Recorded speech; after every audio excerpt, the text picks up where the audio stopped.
अमेरिकेने इराणच्या खर्ग बेटावर मोठा लष्करी हल्ला केल्याचा दावा अमेरिकेचे राष्ट्राध्यक्ष डोनाल्ड ट्रम्प यांनी केलेला आहे। खर्ग बेट हे इराणचं सर्वात मोठं तेल निर्यात केंद्र असल्याचं आपल्याला माहिती आहे। त्यामुळे खर्ग बेट हे इराणसाठी आर्थिक आणि धोरणात्मकदृष्ट्या अत्यंत संवेदनशील ठिकाण मानलं जातं।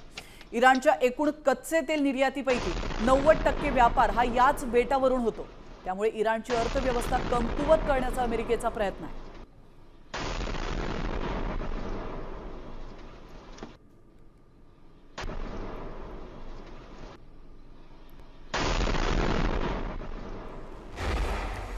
तर आपण पाहतोय महत्त्व काय आहे या बेटाचं। तर इराणचं कच्च्या तेलाच्या निर्यातीचं सर्वात मोठं हे केंद्र आहे। दररोज 70 लाख बॅरल पर्यंत तेल जहाजांमध्ये भरण्याची क्षमता याच्यात आहे।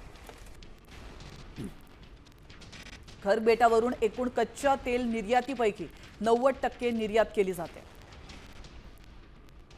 खर्ग बेटावरून वर्षाला 95 कोटी बॅरल कच्च्या तेलाची निर्यात होते।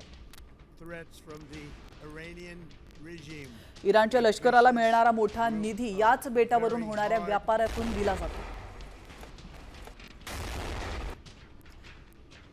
तर खर्गवरील हल्ल्यानंतर ट्रम्प यांचा काय इशारा आहे? तर आमच्याकडे अत्याधुनिक आणि सर्वाधिक शक्तिशाली शस्त्र आहेत असं ट्रम्प यांनी म्हटलेलं आहे। संयम ठेवत ऑइल इन्फ्रास्ट्रक्चरला उद्ध्वस्त करण्याचा निर्णय घेतला नाहीये असं देखील त्यांनी म्हटलेलं आहे। सोबतच इराणने हॉर्मुझवरून जाणाऱ्या जहाजांच्या प्रवासात अडथळा आणल्यास पुनर्विचार करणार असल्याचं देखील म्हटलंय।